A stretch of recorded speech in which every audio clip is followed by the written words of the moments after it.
So welcome back to the channel guys. तो आज हम पढ़ेंगे चैप्टर नंबर 10 जो कि है इंडियन एग्रीकल्चर। और बच्चे ये टॉपिक से, ये जो चैप्टर है इससे बहुत डरते हैं, तो इसको हम यहाँ पे सिंपल बनाएंगे हमारी हैंड रिटन नोट्स से। तो सबसे पहले हम हैंड रिटन नोट्स पढ़ेंगे और उसके बाद हम फिर हमारी टेक्स्ट बुक पढ़ लेंगे, तो उससे हमारा और टॉपिक क्लियर हो जाएगा। ये टॉपिक का नाम है इंडियन एग्रीकल्चर, जिससे 4 मार्क का डिटेल हमको लिखने के लिए बोल देते हैं और 1 मार्क का मैप आता है एग्जाम के अंदर। तो शुरू करते हैं। सबसे पहला पॉइंट में हमको बोल रहा है 60% of the labour is involve in the agriculture, यानी कि जो हमारे देश में जितने भी लोग हैं उसमें से 60% लोग खेती बाड़ी करते हैं। ये था हमारा पहला पॉइंट कि जितने भी लोग हैं उसमें से 60% लोग खेती बाड़ी में इन्वॉल्व है। It occupies 22% of the national product and 18% contribution in export। अब ये डेटा है जो हमको याद रखना है तो रख सकते हैं कि ये जो है कंट्रीब्यूट करता है 22% ऑफ द नेशनल प्रोडक्ट, यानी कि कुछ एक्सपोर्ट्स में जैसे कि 18% कंट्रीब्यूशन होता है इसका एक्सपोर्ट। एक्सपोर्ट क्या होता है? हमारे इंडिया से कोई सामान को बाहर भिजवाना। और यहाँ पे हम किस चीज़ों को बाहर भिजवाने वाले हैं? एग्रीकल्चर वाली चीज़ों को बाहर भिजवाने वाले हैं। तो उसमें कंट्रीब्यूशन कितना है इसका? 18%। किसकी बात करें? खेती बाड़ी का। उससे जो भी चीज़ें, जो भी अनाज हम बनाते हैं, यहाँ पे उगाते हैं, वो हम बाहर भिजवाते हैं और बाहर भेज के एक्सपोर्ट करवाते हैं, उससे पैसा कमाते हैं। As Indian are dependent on the agriculture, so India is a agrarian country. अब बहुत इंपॉर्टेंट लाइन बोल रहे हैं कि इंडियंस जो लोग हैं वो एग्रीकल्चर पे डिपेंडेंट है, खेती बाड़ी पे डिपेंडेंट है। अभी हमने देखा कि 60% लोग डिपेंडेंट है एग्रीकल्चर के ऊपर। तो उस वजह से हम इंडिया को एक एग्रेरियन कंट्री कहते हैं। अब हम चलते हैं 4 मार्क के क्वेश्चन पे, जो कि यहाँ पर दिख भी रहा है कि 2024 में आया हुआ है। अब 4 मार्क का क्वेश्चन है कि हमको बोल देंगे लिखने के लिए टाइप्स ऑफ फार्मिंग, कि हमको बताओ फार्मिंग के अलग अलग टाइप्स। तो इसके लिए मैंने एक ट्रिक बनाई है। ट्रिक क्या है? ट्रिक है एस पढ़ो इंटरनेट से, और पढ़ पढ़ के हमको बहुत पसीना आ गया, तो पसीना आ गया तो हम वेट हो गए और फिर ड्राई हो गए। तो एस पढ़ो इंटरनेट से, वेट और ड्राई। पहले बात करते हैं पहले एस का क्या मतलब होता है। पहले एस का मतलब है सब्सिस्टेंस फार्मिंग। पहले एस का क्या मतलब है? Subsistence farming. सब्सिस्टेंस फार्मिंग में हमको क्या कह रहे हैं? Costly seeds, fertilizer and used of insecticides are not affordable in smaller farm holding, यानी कि क्या करें, जो महंगे महंगे सीड्स हो गए। सीड्स क्या होता है? जो डालते हैं जिसके से प्लांट उगता है।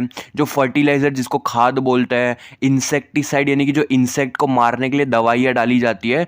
तो वो सब जो छोटे छोटे फार्मर होते हैं, जो छोटे छोटे खेडूत होते हैं, वो अफोर्ड नहीं कर पाते क्योंकि उनके पास पैसे कम होते हैं।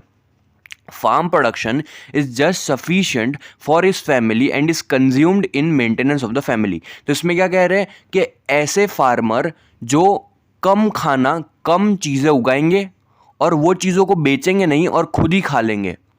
कम चीज़ें उगाएंगे और वो चीज़ों को खुद ही खा लेंगे, वैसे तरह के फार्मिंग को हम कहते हैं सब्सिस्टेंस फार्मिंग।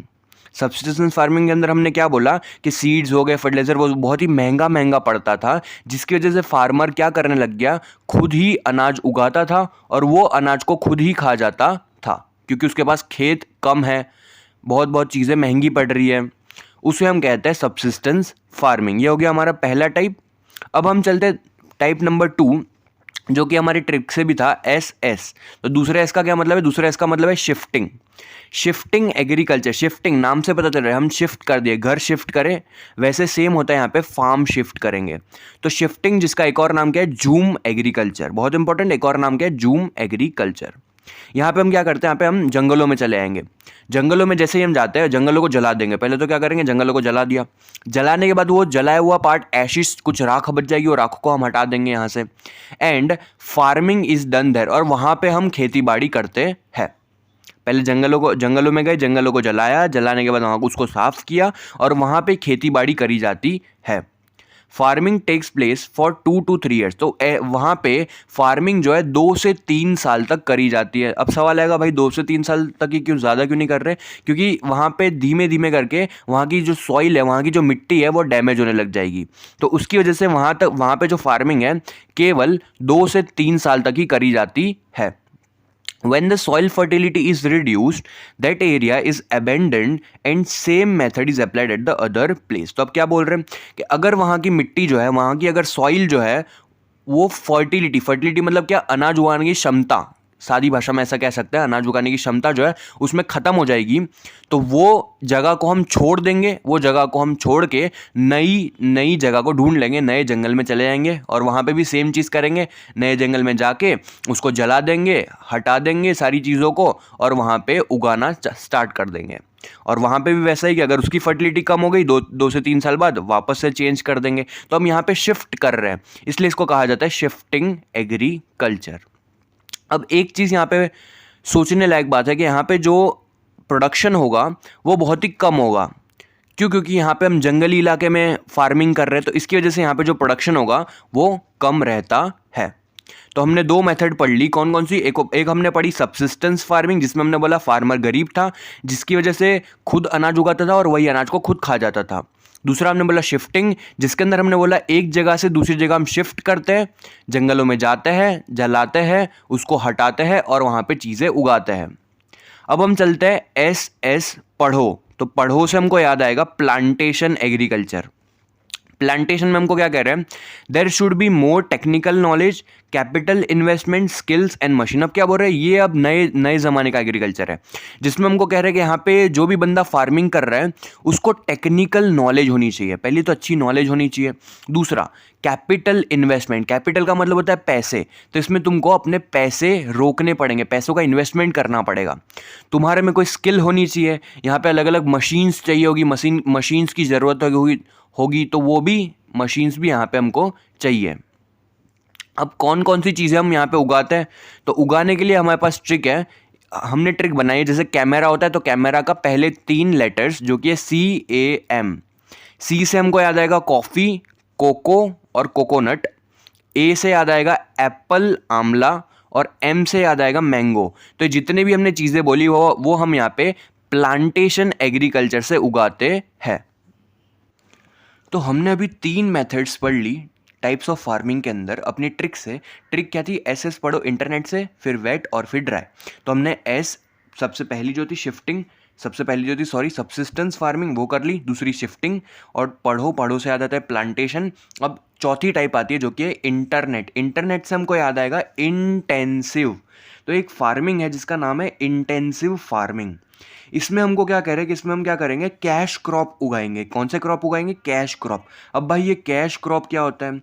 तो आसान भाषा में समझो, कैश क्रॉप क्या होता है? एक ऐसा क्रॉप जिसको हम उगाते हैं बेचने के लिए। नॉर्मली हम क्या करते हैं कि क्रॉप्स को उगाते हैं खाने के लिए, लेकिन यहाँ पे हम क्रॉप्स को उगाते हैं बेचने के लिए। जैसे कॉटन हो गया, रुई जिसे हम कहते हैं, जैसे तंबाकू हो गया, टोबैको जिसे हम कहते हैं।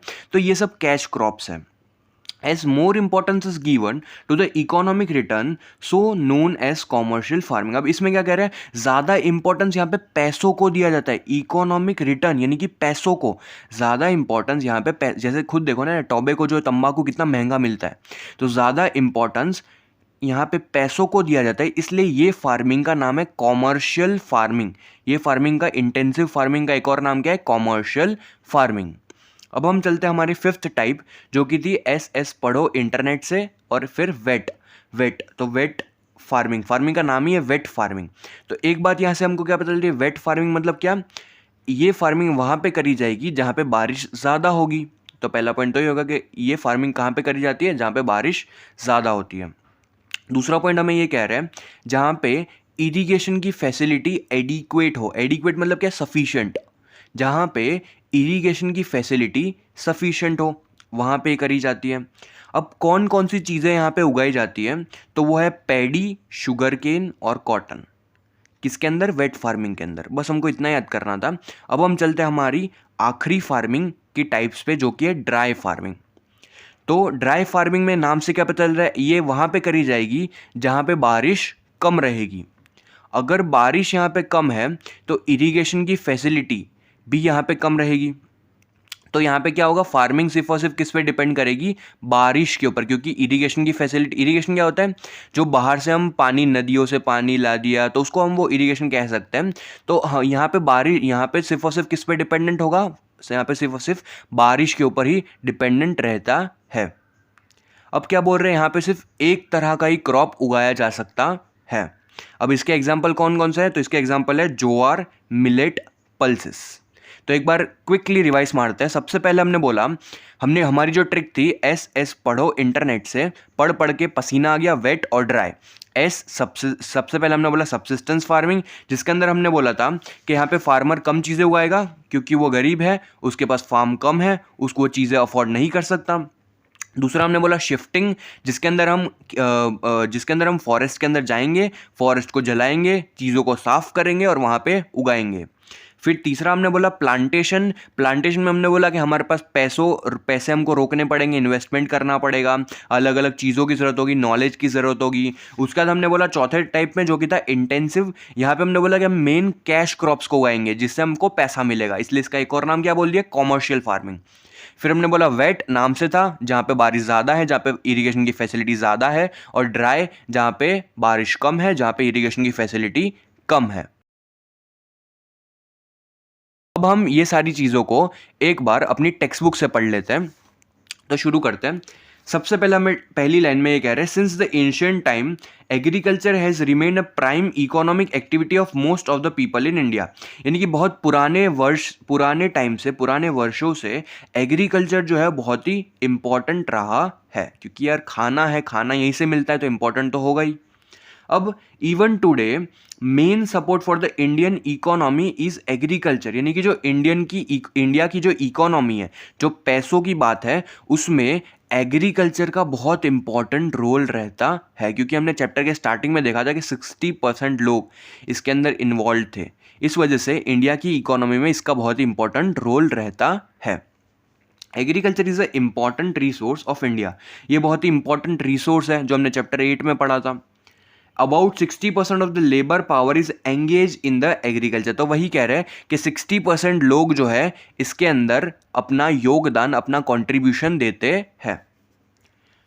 फिर आगे हमको क्या कह रहे हैं, beside supplying the food to the people of India, raw material for many industries also come from the agriculture. यानी कि खाना तो देता ही है, एग्रीकल्चर से खाना तो आता ही है, उसके अलावा कुछ रॉ मटेरियल क्या होता है, कच्चा माल जिसे हम कह सकते हैं, जैसे कॉटन हो गया, जैसे अलग अलग चीज़ें जिससे फाइनली कुछ चीज़ें बनती हैं, उसको हम बोलेंगे रॉ मटेरियल। तो रॉ मटेरियल भी एग्रीकल्चर प्रोवाइड करता है।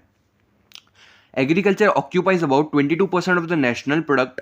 एग्रीकल्चर जो ये डेटा हमको याद करना पड़ेगा कि नेशनल प्रोडक्ट का कितना परसेंट ऑक्यूपाई करता है, 22%।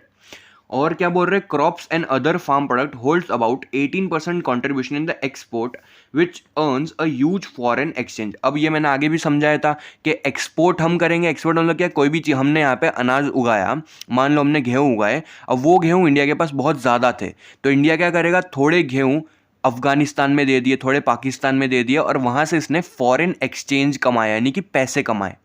तो एक्सपोर्ट ऐसा, उससे हम वो कितना परसेंट कर, ऐसा हम कितना परसेंट करते हैं, तो ऐसा हम 18% करते हैं। The Indian economy is mainly dependent on the agriculture, thus India is a agrarian country. तो इंडिया की जो इकोनॉमी है वो खेती बाड़ी पर डिपेंड करती है, इस वजह से इंडिया एक एग्रेरियन कंट्री कहा जाता है। तो ये तुमको पूछ सकता है कि इंडिया एक एग्रेरियन कंट्री क्यों है, क्योंकि इंडिया की जो इकोनॉमी है वो मेनली डिपेंड करती है एग्रीकल्चर के ऊपर।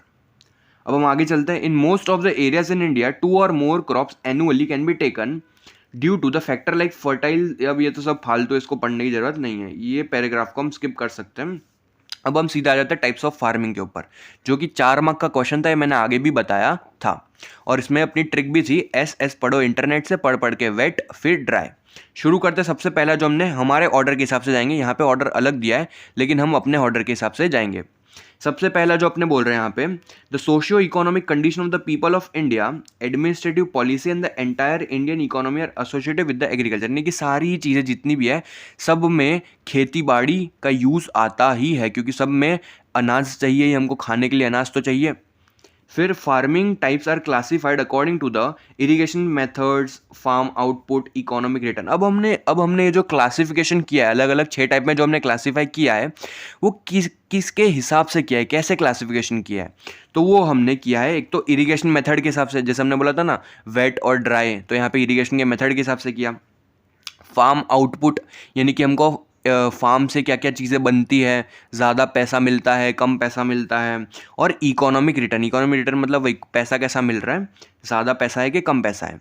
तो उसके हिसाब से सबसे पहले हमारे पास आ जाता है सब्सिस्टेंस फार्मिंग।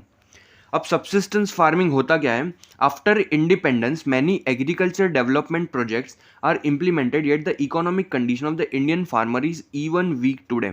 यानी कि आज़ादी जब हमारी हुई 1947 में, तो उसके बाद हमने बहुत सारे प्रोजेक्ट्स लेके आए ताकि हमारी जो खेती बाड़ी में जो हालत है थोड़ी सुधर जाए। लेकिन अभी भी जो इंडिया के जो फार्मर है, जो खेडूत लोग हैं, वो अभी भी थोड़े गरीब रह गए। Costly seeds, fertilizer and use of the insecticide are not affordable in the small farm holding। तो मान लो मैं एक किसान हूँ, मेरा एक छोटा सा खेत है। अब वो छोटे से खेत में मैं बहुत ही गरीब हूँ, तो मैं चीज़ें अफोर्ड नहीं कर सकता। कैसी कैसी चीज़ें अफोर्ड नहीं कर सकता, तो मैं महंगे महंगे जो सीड्स हैं, जो अलग अलग चीज़ें उगाने के लिए लाए जाते हैं, जो फर्टिलाइज़र है जिसको हम खाद कहते हैं, जिससे सॉइल जो है ज़्यादा फर्टाइल होती है, और जो इंसेक्टिसाइड है यानी कि जो कीड़े जंतुनाशक जो दवाएं होती है, तो वो मैं अफोर्ड नहीं कर सकता। फिर क्या कह रहे हैं, the farm production is just sufficient for his family and is consumed in the maintenance of the family, this is called subsistence farming. तो मैंने आगे भी बताया था कि मैं जितनी भी चीज़ें उगाऊंगा वो मैं चीज़ें बेचने बाहर नहीं जाऊंगा, वो मैं खुद ही खा लूँगा और अपनी फैमिली को साथ में खिला दूंगा। ऐसी तरह की फार्मिंग को कहा जाता है सब्सिस्टेंस फार्मिंग।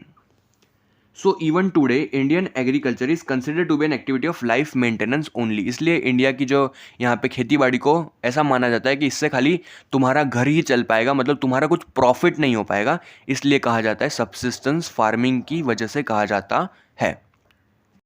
अब हम चलते हैं हमारे दूसरे मेथड के ऊपर, जो कि था शिफ्टिंग एग्रीकल्चर। तो याद है शिफ्टिंग का एक और नाम क्या था, zoom agriculture.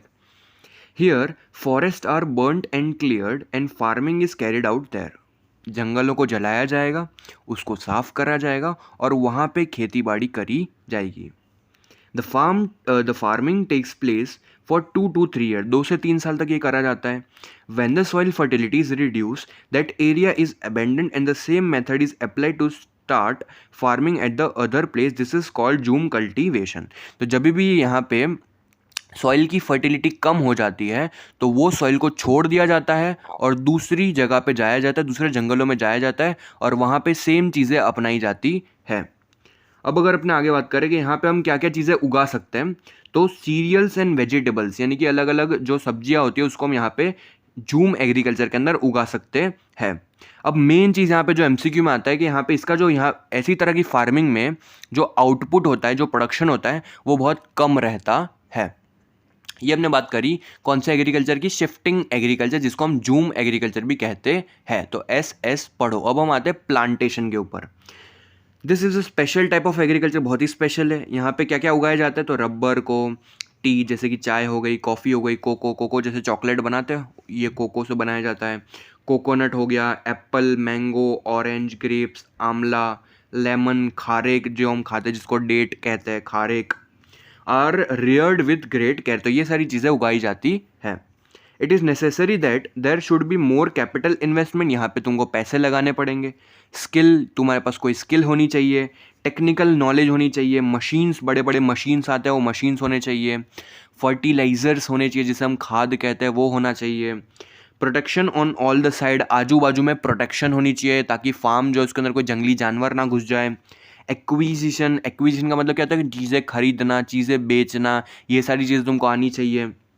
And transportation facilities यानी कि वहाँ से कोई चीज़ों को बाहर भिजवा, एक्सपोर्ट करवाने के लिए ट्रांसपोर्टेशन फैसिलिटीज़ भी होनी चाहिए। तो ये हमने बात कर लिया एस पढ़ो। अब आता है हमारे पास इंटरनेट से याद आएगा intensive farming is a mechanised way of farming through utilisation of increased irrigation. यहाँ पे हम इरिगेशन का यूज़ करते हैं बहुत ज़्यादा, केमिकल फर्टिलाइज़र का यूज़ करते हैं जिसको हम खाद कहते हैं, इंसेक्टिसाइड का यूज़ करता है, यानी कि जंतुनाशक दवाइयों का यूज़ करा जाएगा, एंड अदर मैकेनिकल इक्विपमेंट्स, और भी बहुत सारे मैकेनिकल इक्विपमेंट्स का यूज़ किया जाता है।